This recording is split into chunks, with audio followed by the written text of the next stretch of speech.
কিন্তু গিরিশ পার্ক নিয়ে খুব গুরুত্বপূর্ণ তিনটে অভিযোগ করলেন রাহুল সিনহা। এক, মন্ত্রীর বাড়িতে পাথর লুকিয়ে রাখা হয়েছিল। দুই, মন্ত্রীর গোটা বাড়িটাই যে সেদিন ভেঙে দেয়নি লোকে, এটাই ওনার ভাগ্য। আর তিন, যে কোনো সভ্য সরকার হলে মন্ত্রী জেলে থাকতেন। এখন মুশকিল হচ্ছে যে পুলিশ কমিশনার তো নির্বাচন কমিশন নতুন পুলিশ কমিশনারকে নিয়োগ করেছেন, তদন্ত করে যদি দোষী তিনি খুঁজে পান যে সেই দিন গিরিশ পার্কের ঘটনার কারা করেছে, কারা দোষী, তিনি যে পদেই থাকুন না কেন, যে দলেরই হন না কেন, গ্রেফতার করে জেলের মধ্যে ঢোকানোর এ দায়িত্ব তো নতুন পুলিশ কমিশনার নিশ্চয়ই নেবেন। দেখুন, গত শনিবার গিরিশ পার্কে যে ঘটনা আমরা দেখলাম, এবিপি আনন্দ এবং অন্যান্য সমস্ত ক্যামেরায় যে ছবি ধরা পড়ল, সেটা এ রাজ্যের হিংসা সংস্কৃতির একটা ক্লাসিক্যাল উদাহরণ। প্রত্যেকটা মুদ্রার যেমন দুটো পিঠ থাকে, এই ঘটনারও সম্পূর্ণ বিপরীতধর্মী দুটো দিক আছে এবং আমি পরপর শাসক আর বিরোধী দু দলের বক্তাদের কাছে দুটো পিঠ সমানভাবে তুলে ধরব। আর এই বিশ্লেষণের সাক্ষ্য দেবে কিছু স্পষ্ট ফুটেজ, যার বেশিরভাগটা এবিপি আনন্দের নিজস্ব ক্যামেরায় বন্দি আর কিছুটা সাধারণ মানুষের মোবাইলে তোলা, ইতিমধ্যেই সোশ্যাল মিডিয়ায় ভাইরাল হয়েছে। দেখুন, রাজ্যের মন্ত্রী শশী পাঁজার বাড়িতে যে আক্রমণ হয়েছে, এটা নিয়ে কোনো সংশয়, কোনো ইফস অ্যান্ড বাটসের জায়গাই নেই। এক দফা আক্রমণের সময় আমার সহকর্মী অরিত্রিক ভট্টাচার্য একেবারে মন্ত্রীর বাড়ির ভেতরে ছিল।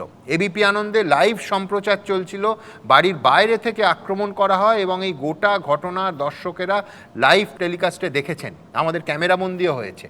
আসুন এক ঝলকে দেখে নিই সেই মুহূর্তের ফুটেজ, যেটা আবার বলছি মোটেই গণতন্ত্রের পক্ষে শুভ ইঙ্গিত নয়। দেখুন, লোকজন এই দরজায় ঢুকে পড়ার চেষ্টা করছেন।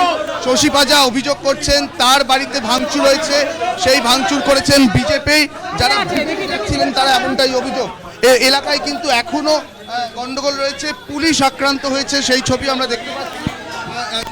শশী পাঁজা তিনি জানাচ্ছেন যে তিনি নিজে আক্রান্ত হয়েছেন, তার বাড়ি, তার দরজা জানলা সেগুলো ভাঙচুর করা হয়েছে।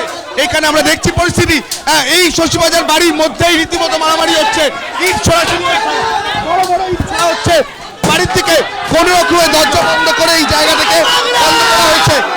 তীব্রভাবে আক্রান্ত হচ্ছে এই মুহূর্তে, মুহুর্মুহু ইটের আওয়াজ আমরা পাচ্ছি, দরজা ভাঙার চেষ্টা করা হচ্ছে। শশীর দিকে একটু দেখতে বলবো, শশী পাঁজা তিনি কিন্তু এই মুহূর্তে আতঙ্কে রয়েছেন, গোটা পরিস্থিতি নিয়ন্ত্রণের বাইরে এই মুহূর্তে।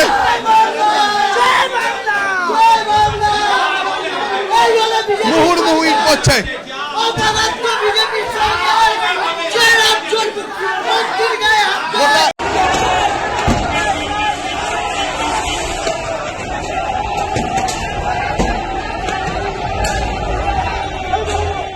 তবে পাশাপাশি এটাও বলবো যে গিরিশ পার্কে সেদিন কিন্তু এক হাতে তালি বাজেনি।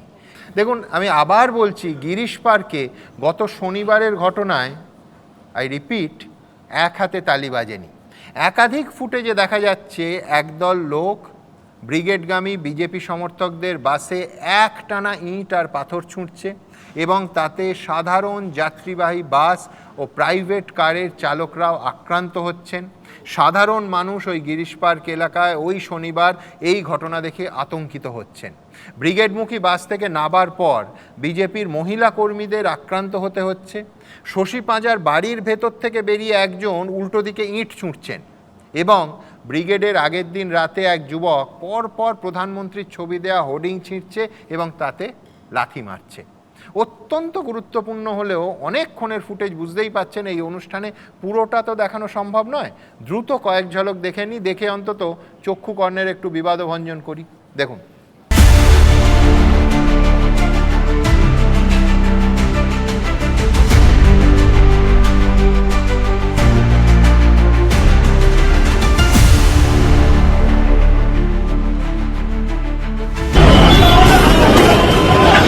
नॉर्मल पे लोगों को क्यों हैरेस करना है? बीच में नॉर्मल वाला बस जो आ रहा है ना, वो लोग का भी बस है बहुत सारा, ज्यादा वो लोग का ही है।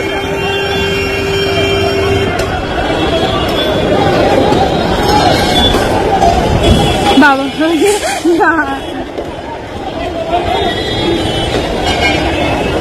बाप रे, बाप रे, वही नॉर्मल लोग का क्यों गाड़ी में मार रहे हो?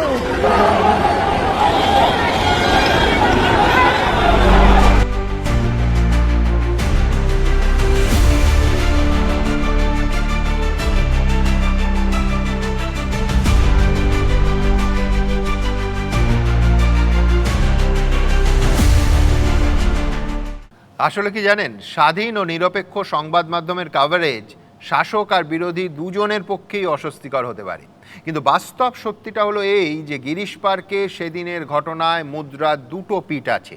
শাসক দলের যা দাবি, অর্থাৎ অসহায় মন্ত্রী এবং তার অনুগামীরা বাড়ির মধ্যে শুধু আক্রান্ত হয়েছেন, সত্যিটা মোটেই তা নয়। ভোট ঘোষণার আগেই সাধারণ মানুষ সেদিন দুপক্ষের নিখাদ গুন্ডামির শিকার হয়েছেন এবং পুলিশ প্রশাসন সেদিন নীরব দর্শকের ভূমিকায় ছিল। না মন্ত্রীর সুরক্ষা দিতে পেরেছে, না বিজেপি সমর্থকদের গাড়ি থেকে নামিয়ে মারধর করা আটকাতে পেরেছে, না সাধারণ মানুষকে নিরাপত্তা দিতে পেরেছে। যাই হোক, আমার পরের বক্তা সব্যসাচী চট্টোপাধ্যায়।